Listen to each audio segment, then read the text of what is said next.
Esta no me la esperaba. No recuerdo en realidad el primer edificio que yo dije, esto está bien diseñado. O sea, yo sí que me recuerdo como un niño que construía cosas con las manos, pero no era tanto legos y piezas, sino que mis abuelos, que comerciaban con queso en las plazas de Pontevedra, con queso de tetilla, el típico gallego, entonces tenían cajas. Era un montón de cajas y siempre estaban como almacenadas. Cajas de las de fruta, de las de madera. Y entonces yo las veía como piezas de Lego gigantes. Claro, para un niño es casi tu altura o el doble, ¿no? Y entonces yo me dedicaba como a apilarlas y entonces me hacía cabañas escala 1:1 para estar allí y pasar noches de verano con mis hermanos, ¿no? Y digamos que ya desde muy pequeñito yo me hacía estos refugios súper precarios, que hay fotos, y a mí me parecían que estaban bien diseñados. La realidad es que no lo estaban, pero digamos que es la primera vez que uno con sus propias manos construye algo que le rodea como niño. Y eso es una sensación que me persiguió desde muy jovencito hasta que hice mi primera obra, y ahí fue como yo creo donde conecté y me enamoré con la arquitectura, que es cuando por primera vez con tus manos diseñas y acompañas un proceso que culmina en un espacio que te rodea. Y recuerdo que fue un pabellón en el Festival Concéntrico y ahí eso fue una sensación, yo creo que todas los hemos tenido, ese momento en el que te metes por fin dentro de un espacio que has pensado y repensado y ahí ya estás perdido, ¿no? Ahí ya estás condenado a una disciplina para siempre. Sí. Me gusta que esté como todo ordenado y limpio en mi casa o en el sitio en el que trabajo. Es como que me cuesta poner orden cuando en el lugar en el que vivo o en el que trabajo no hay orden. Entonces sí que soy muy organizado, ¿no? Trato de siempre empezar el día poniendo las cosas en su sitio, limpiando, tal, etcétera, y cuando ya está el espacio ordenado, entonces yo puedo ponerme a ordenar las cosas. No sé si es una manía o no. Sí, ¿no? Pues a mí me enseñaron bien mis padres, ¿no? Luego, claro, se va todo desordenando a lo largo del día y entonces el día siguiente tengo que volver a empezar. Pero sí que si no hay paz en el lugar en el que estoy, rara vez puedo concentrarme. Sí, por supuesto, por supuesto. Pues de todo, de todo. Soy extremadamente ecléctico en general en mis gustos y ahora estoy como en un momento setentero, bossa nova, Franco Battiato y música italiana. O sea, pero estoy, a lo mejor me preguntas el mes que viene y estoy en otro registro. Pues no sé, hay varios libros, pero mira, justo voy a recomendar uno que vi a la entrada, en la puerta, que yo creo que es de los más radicales y de los más divertidos que he leído de arquitectura recientemente, que se llama O Susana, y es un libro de mi maestro y queridísimo amigo Manuel Ocaña, que además ha hecho una pieza bien interesante aquí en Alicante, que es la Casa Mediterránea. Y es un libro en el que además aparezco, no se menciona mi nombre, soy uno de los personajes del libro, pero que habla, es una novela técnica, que esto en realidad no existe. O sea, él se inventa un género literario, digamos, y que tiene que ver con cómo la creatividad nace cuando hay condicionantes, cuantos más condicionantes, es en realidad cuando el pensamiento creativo nace. Y entonces Manuel Ocaña defiende el pensamiento técnico como un vehículo para liberar ese pensamiento creativo y consiste en una obra de una reforma de un espacio en Extremadura, al cual por distancia pues no puede llegar en coche todas las semanas, y decide delegar la visita de obra y la construcción a una persona que es una jardinera, que se llama Susana. Entonces todo el proyecto es una conversación por WhatsApp durante 6 meses, donde la va guiando y le va dando instrucciones sobre cómo hacer cada una de las operaciones de construcción, ¿no? De tal manera que él realmente entiende su vocación de docente ahí, cuando enseña a una persona a construir, y Susana pasa de ser una jardinera a ser una maestra constructora. Y el espacio es acojonante, y el libro es acojonante, y como está escrito también lo es. Os lo recomiendo, está allí, ¿eh? Súper divertido, súper divertido. Tengo un pequeño pimientito en un colgante, que es le llaman peperino rosso, en Nápoles, que me regaló mi novia, mi pareja Rosita, y es un símbolo de la fortuna napolitana, que es algo que tú no puedes comprar por ti mismo, te lo tienen que regalar, ¿no? Todo el mundo en Nápoles y en todos los sitios tienen este pequeño pimientito rojo que porta fortuna y que en realidad sabes que ha funcionado cuando se rompe. Cuando se rompe quiere decir que te ha protegido de algo. De momento ahí está entero. Aún no ha funcionado, digamos. Siempre lo llevo conmigo. No soy un extremado friki de visitar arquitectura cuando viajo. Creo que me conmueve más visitar como paisajes o lugares que a veces no guardan relación con la arquitectura. No sé, de los lugares que más he disfrutado son habitualmente lugares que tienen que ver con la historia, pero sí que guardan relación con la arquitectura. O sea, a mí siempre me ha emocionado realmente cuando he visitado la Alhambra en Granada, cuando he visitado el Machu Picchu en Cuzco, cuando he visitado Santa Sofía en Estambul. Yo creo que estos son mis 3 grandes momentos donde he sentido el síndrome de Stendhal, de la belleza, que sí que guardan relación con la arquitectura, pero ya están, es una capa de la historia, ¿no? Entonces me cuesta definirlos como que están en la agenda de un arquitecto que quiere visitar obras, sino creo que forma parte de la identidad de una ciudad. Entonces sí, digamos que no es para mí prioritario cuando viajo. De tantas. Había una canción de Sabina donde fantaseaba como con ser muchos roles en muchos lugares, ¿no? Ese es, pirata aquí, policía allá, boxeador y no sé dónde. Y siempre me he sentido como un poco identificado con eso. O sea, hay varias ciudades de las que me he enamorado. La primera ha sido Lisboa, donde pude trabajar 6 meses. Más que Porto, sí. Sí, porque Lisboa es dorada, Porto es gris. Y además Lisboa tiene el Tajo, ¿no? que es de repente un espejo dorado. Tiene una ubicación donde el sol se pone, refleja y es una ciudad dorada. Y cuando llueve, todo ese suelo de adoquín portugués de repente se refleja y es como alucinante. Pues yo trabajé allí con Aires Mateus, fue mi primer trabajo y me enamoré perdidamente de la ciudad. Y luego otra ciudad parecida, o sea, que es Roma, que son estas ciudades que tienen esa topografía dramática, esas colinas, que permiten verse a sí misma. Hay pocas ciudades en realidad que sean así. Y en Roma pues me tocó trabajar en la Villa Medici, en uno de los puntos más altos, y la pude visitar en invierno, en febrero, en enero, cuando ya no hay ese turismo, ¿no? Y ves una ciudad donde la tradición, ¿no? y la curia, ¿no? Y los sacerdotes de repente como que conquistan esas calles y me dejó totalmente enamorado. Sí, Roma y Lisboa. Bueno, y tantas otras, ¿no? Pero por destacar dos grandes hits, diría que esas. Sí. Es que hago todo a la vez. O sea, el otro día estaba pensando en realidad ¿por qué hago lo que hago? Porque hago cosas que son como muy dispares. O sea, lo mismo me interesa construir una obra pequeñita, como me interesa hacer un libro, como me interesa hacer una exposición. Y quiero creer que es más allá que pues porque gana un concurso o porque en ese momento pues se planteó la posibilidad, etc. O sea, en realidad, ¿qué hay detrás de esto que une coherentemente lo que hago?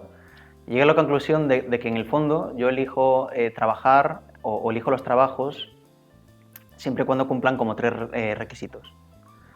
El primero es que trate de aprender siempre algo nuevo. Entonces, tanto en los libros, en las exposiciones, en la docencia y en las obras experimentales he aprendido al menos algo, ¿no? Había un desafío, una pregunta que contestar. La segunda es que tenga un cierto impacto público. Es decir, si aquello que hago, aunque sea para aprender yo, no tiene relevancia en la vida pública, en realidad no merece la pena hacerlo. O sea, nunca me ha interesado en realidad hacer cosas endogámicas o para un nicho o con jerga o algo que pueda trascender las barreras entre yo y los demás, ¿no? Y la tercera es que me lo pase súper bien haciéndolo. O sea, y si no me divierto y no aprendo y no tiene impacto luego público, en realidad lo descarto. Y el otro día pues estaba casi pensando en una diapositiva que no llegué a incluir en la presentación, pero que sería como hacer esos 3 círculos, entender que lo que está dentro es docencia, publicación, exposiciones y arquitectura urbana, pero también empecé a mapear todas las cosas que cumplen 2 de esos 3 círculos, y hay varias, y las he ido abandonando por el camino pues porque no me satisfacía. Entonces para mí ese es como el campo en el cual opero. Pues una cosa que siempre me ha interesado mucho de la arquitectura y en general del diseño es la comunicación, que tiene que ver con cómo conseguimos conectar con las demás personas que no tienen por qué ser arquitectos y entender lo que hacemos. Y esto yo creo que ha sido una gran frustración de la mayoría de la disciplina de la arquitectura en las últimas décadas. O sea, hay una evidente desconexión que se ha traducido en una sociedad que realmente no entiende y por tanto no valora lo que hacemos, que nos ha llevado a un lugar donde hemos salido, yo creo, mal parados, ¿no? La gente en realidad no entiende y por tanto no valora aquello en lo que trabajamos. Y eso creo que tiene que ver porque hemos adquirido determinados hábitos en términos de comunicación, no hemos identificado bien cuál es nuestra audiencia, hemos acudido a una serie de palabras autorreferenciales, hemos sido como enormemente exclusivos y eso nos ha distanciado. Y cuando hablo de impacto público, lo que me interesa es realmente volver a conectar con esa audiencia y volver a romper esos muros que han existido, ¿no? Por ejemplo, sin ir más lejos, este libro de aquí, Obradoiro, no está enfocado para los arquitectos de Galicia, está enfocado para una grandísima cantidad de disciplinas que tienen algo que aportar a los paisajes de Galicia, que es a lo que se dedica la revista. Está pensado para gente que toma decisiones, políticos, y vinieron a la presentación, para gente que está vinculada con el planeamiento, con la ordenanza, con la biología. Incluso hay un bombero escribiendo un ensayo sobre la planificación de los fuegos. En el fondo creo que de alguna manera todos somos agentes que forman parte del medio construido en el que vivimos y conectar con ellos es fundamental si queremos volver a ser relevantes. Es una buena pregunta. ¿Por qué en una revista de arquitectura aparece un bote en una portada? Pues mira, debatimos un montón sobre esta portada. Internamente, externamente, había gente que no lo entendía, había gente que no le gustaba. Pero bueno, como decía, es un libro que tiene que ver con los paisajes en Galicia y con una disciplina que es la arquitectura del paisaje o paisajismo, que a menudo no se la ha considerado como una de las grandes ramas de la arquitectura. Es decir, el urbanismo, ok, el interiorismo, más o menos, la arquitectura, por supuesto, pero el paisajismo siempre ha sido como una cosa menor. Y lo que quiere demostrar esta revista es que el diseño del paisaje es como la última frontera desde la cual repensar la adaptación de las ciudades a un cambio climático en el siglo XXI. Esta portada es en realidad una foto que sacamos en un vivero, que es el único vivero de toda España y de los pocos que hay en Europa, que adapta y diseña genéticamente las especies que pueblan los paisajes gallegos. Es un lugar que está en Ourense, que nadie conoce, que es alucinante, y donde tienen allí toda una serie de laboratorios donde exploran cómo adaptar el pino, o la uva, o el carballo, ¿no? a un clima que va a ser no el de hoy, sino el de 2100. Con mayor temperatura, con mayor enfermedad, con mayor sequía, etc., ¿no? Y las van adaptando genéticamente y las van diseñando para después repoblar esos lugares, por ejemplo, tras los incendios. Con lo cual nos pareció una portada bonita el decir que el futuro del paisaje gallego está aquí y que el paisaje, lejos de ser algo natural y salvaje, etc., es un lugar súper diseñado y súper construido que obedece a unas lógicas muy concretas y que el futuro de esos paisajes está en nuestras manos. Por eso esta foto. Galicia. Mira, echo de menos el humor. Y echo de menos el chascarrillo y echo de menos la ironía y eso es algo que en el mundo anglosajón pues no existe. No existe. Algo que me gusta de España es que nos tomamos en serio muy poco a nosotros mismos y eso creo que está muy bien. ¿No? Ahí fuera la gente se toma demasiado en serio a ellos mismos, a lo que hacen, lo cual genera pues relaciones un poco opacas, que yo he aprendido a navegar con el tiempo, pero esa soltura, ¿no? de los españoles y las españolas, esa transparencia, esa hablar entre líneas, ese juego dialéctico que es el humor, donde la pillas o no la pillas, pues eso a mí pues lo echo muchísimo de menos. Los gallegos lo llamamos retranca. Sí. Pues de comida todo. Especialmente el cocido. El cocido es como un grandísimo invento que es difícil de explicar fuera, ¿no? Porque allí comen como hamburguesa, ternera, tal, y dices, no, mira, lo que hacemos es cogemos todo eso a la vez, ¿no? Y lo cocemos durante horas, y además y patatas y garbanzos, ¿no? Y hacemos todo esto junto, y esto es un cocido. En concreto el lacón con grelos, que es una versión de allí, pues también lo echo muchísimo menos. Es que lo que se hace en España con la cuchara no se hace en ningún otro país. Pues siempre he admirado a Fernando Higueras, que es un arquitecto madrileño que ejerció, ¿no? O sea, que estuvo ahí en su peak en los 60, 70, 80. Y siempre me ha gustado por el uso que hacía de la geometría. Era un edificio, bueno, se le clasifica entre los brutalistas, ¿no? Pero en realidad era casi como platónico, o sea, era la expresión máxima del rigor geométrico y del control, ¿no? Todos esos edificios en radiales, o era en el fondo la repetición de un mismo módulo, ¿no? Era una persona que trabajaba con ese rigor casi como matemático, y al mismo tiempo era un tipo extraordinariamente divertido, divertido y radical, ¿no? Quienes conocen su obra también conocen su vida, y él llegó a vivir, digamos, en el jardín de la casa de su exmujer, que cuando se divorciaron, pues digamos que llegaron a la conclusión de que uno se quedaba con la casa, el otro con el jardín, y este hombre construyó una casa excavando en el jardín, haciendo lo que se conoce como el rascainfiernos, ¿no? Entonces, una persona con esa creatividad, con esa radicalidad y esa provocación, creo que es una figura que ya no existe, ¿no? Este tipo de personajes. Entonces, admiro eso, admiro la gente que acude a los básicos, que es capaz de innovar en el campo más difícil y más fundamental de la arquitectura, que es la geometría, y que al mismo tiempo lo hace con tanto humor y con tanta diversión. Alguien a quien admire fuera de la disciplina, y tiene que ver con el mundo de la cocina, que es Ferran Adrià. Ferran Adrià para mí es como, ¿no? Es alguien que hizo de la cocina, de algo tan habitual, una disciplina de diseño. Iba a decirlo un arte, pero es que me parece poco. O sea, creo que es como una ciencia. Se ha inventado una carrera académica, o sea, se ha inventado una rama de una universidad, o sea, tiene una escuela universitaria que va sobre gastronomía. Es decir, ha creado una especie de ciencia de conocimiento donde no existía. Hace 50 años, si tú dices que vas a hacer una rama universitaria de grado con un título que va sobre gastronomía, se hubieran reído de ti. Y esta persona, digamos, ha elevado un hábito, una actividad, a una categoría intelectual. Y lo ha hecho a través de darle visibilidad a lo que es el proceso creativo en la cocina, no tanto el resultado. Y ahora tiene el Willy Foundation, que tiene como más de 1000 y pico recetas, y que las registraba en un archivo como los arquitectos registramos en planos y dibujos lo que hacemos. Y lo hacía con el único fin de no repetirse a sí mismo.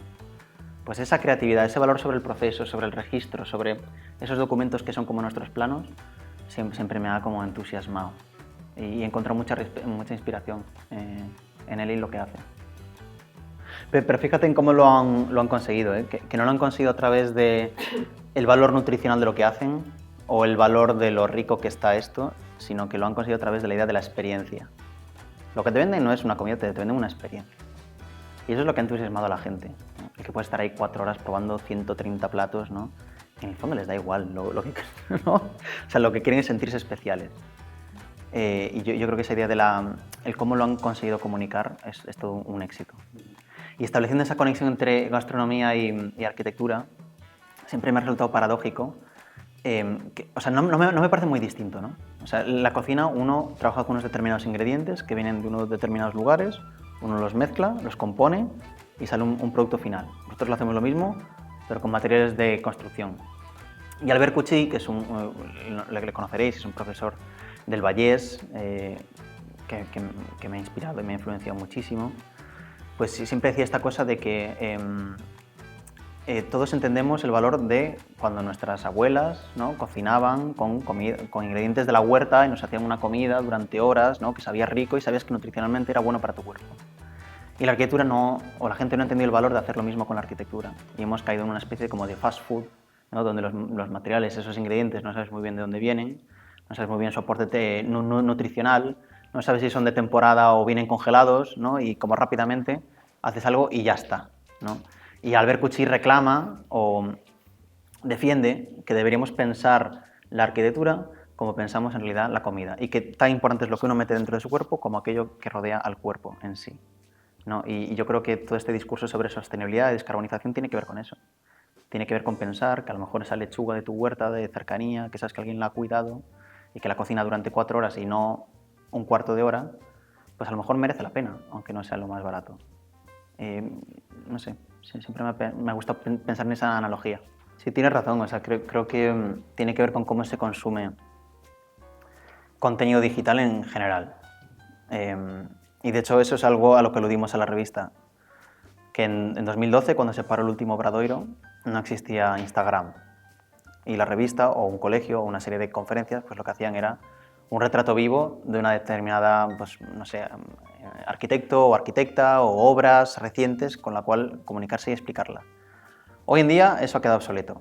En realidad las obras entran como por millones a nuestros teléfonos, ¿no?, en cuestión de minutos y segundos. Con lo cual la pregunta que hay que hacerse es cómo volver a difundir contenido que no es accesible de otra manera y cómo volver a ser relevantes ahí, ¿no? Nuestra conclusión con el libro fue, por ejemplo, generar el 100% del contenido nosotros mismos, o sea, ad hoc para la revista. Es decir, lo que está aquí no lo vas a encontrar, ni lo vas a encontrar jamás en las redes. Es algo pues, que se queda ahí para siempre. En los formatos conferencias, en las actividades de colegio, a lo mejor hay que pensar también en eso, ¿no? A lo mejor la idea de experiencia que consiguió la gastronomía como algo irrepetible, único, que te hace sentir especial y que no es transferible, puede ser una de las claves. Pero creo que hay algo de eso, ¿no? Como de la exclusividad, como algo que no se va a volver a repetir jamás, que es lo que lo hace especial. Si no fuera arquitecto, pues ahora pues como Sabina, pues te diría 100 profesiones, ¿no? El otro día lo pensaba y creo que me gustaría ser un chef de estos de gastronomía, Michelin, haciendo como cosas raras. Creo que me divertiría mucho haciendo eso. Sí, creo que ha sido una casualidad. O sea, no he hecho solo arquitectura efímera porque lo haya escogido, es simplemente las oportunidades que se me han presentado. No sé si es porque todavía soy como joven en mi trayectoria o porque en realidad no he conocido como a las personas adecuadas, pero nunca se me ha planteado la posibilidad de hacer algo un poquito más permanente. Eso no quiere decir que lo rechace, al revés, me interesa y creo que es como la siguiente etapa. Siempre he visto estos primeros años como años un poquito experimentales, donde hacer cosas que según qué contexto no serían posibles, ¿no?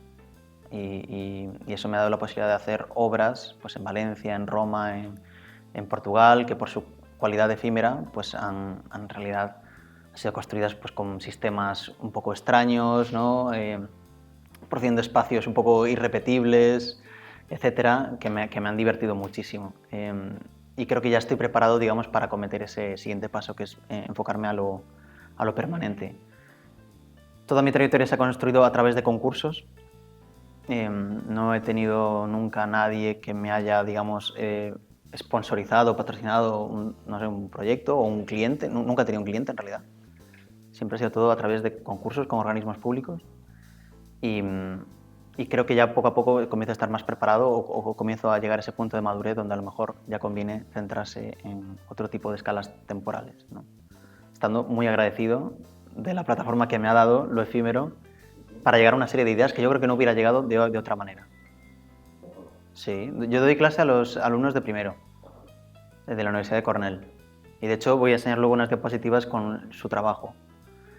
Y fíjate, hacemos como un trabajo que va como de saltar de dimensión en dimensión, ¿no? Empiezan como dibujando en 2 dimensiones a lápiz. Luego hacen un ejercicio de trasladarlo en papel a 2.5 dimensiones, es decir, a trabajar en bajo relieve. Y luego pasan al 3D. Y en el 3D luego ven unas diapositivas que los que le damos, y esto es un ejercicio divertidísimo, les damos un trozo de madera que tienen que tallar con las herramientas que encuentren en el taller, ¿no?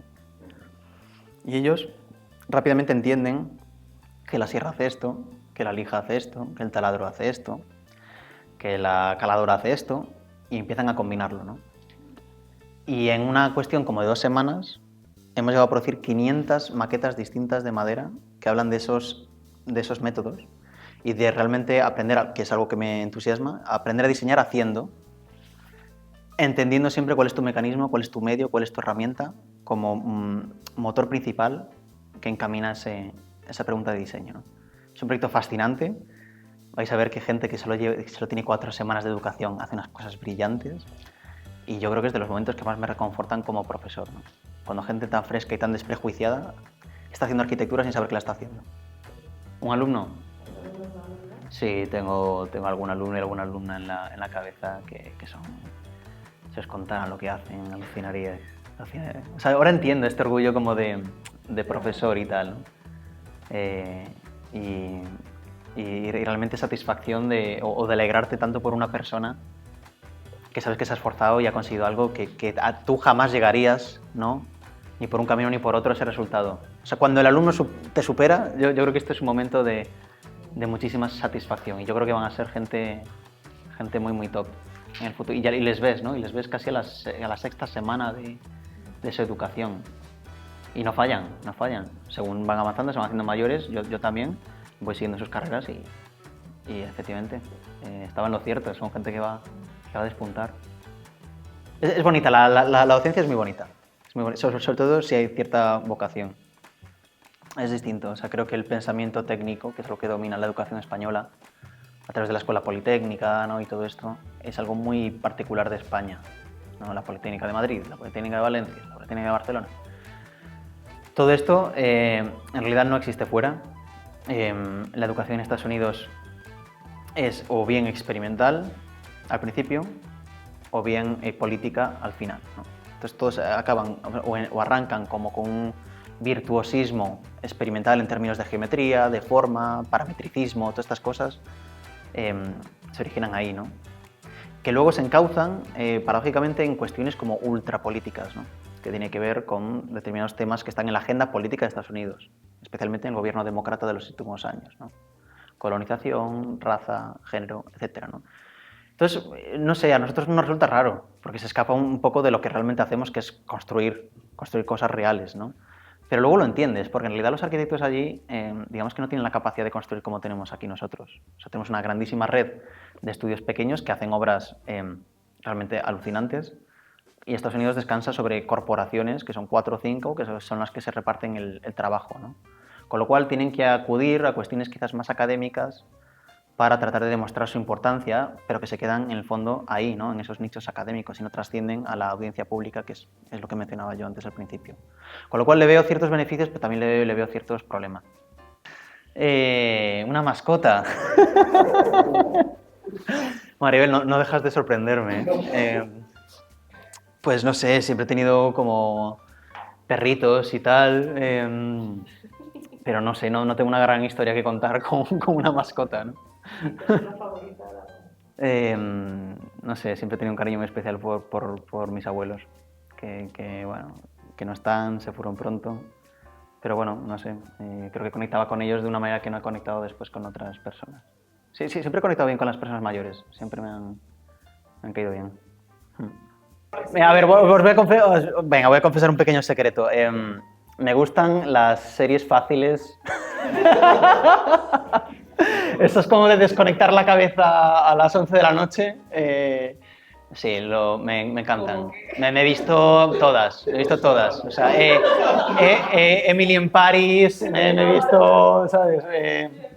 Todo, o sea, voy desde The Wire a Los Soprano hasta Emily in Paris, o sea, no sé, soy muy ecléctico en general en todo. Sí, jo, esta es una pregunta siempre difícil porque no me considero quien de dar consejos a nadie, porque en el fondo estoy un poquito en la misma, o hasta hace muy poco estaba en el mismo punto. En realidad yo me gradué hace muy poco. Pero el otro día en Cornell vino una persona a dar una charla que era Stan Allen, que es un tipo fantástico, y que le hicieron esa misma pregunta. Y yo pensando, a ver cómo sale Stan de esta, ¿no? Y el tipo, que es muy elegante y se la sabe, pues dio un consejo que yo creo que está muy bien y aprovecho para repetirlo, que es, en realidad, daros tiempo, ¿sabes? Que a veces uno tiene como la ansiedad, ¿no?, de salir y pensar que inmediatamente uno tiene que tomar la decisión correcta y que esta es una profesión de larga duración, ¿sabes? No es un sprint, es una carrera muy, muy larga y que uno también tiene que entender que va a pasar por distintas etapas y que el mundo en el que vivimos hoy no tiene nada que ver con el del mundo en el que muchos de nosotros empezábamos a estudiar, en la crisis financiera, ni muchos de vosotros en las que en realidad vais a empezar a ejercer dentro de 5 o 10 años. Realmente la situación como evoluciona tan rápido que uno no sabe muy bien qué papel va a jugar, ¿no? Entonces diría que paciencia y tiempo y entender que estamos en un ciclo temporal que nos trasciende y que es más importante que nosotros.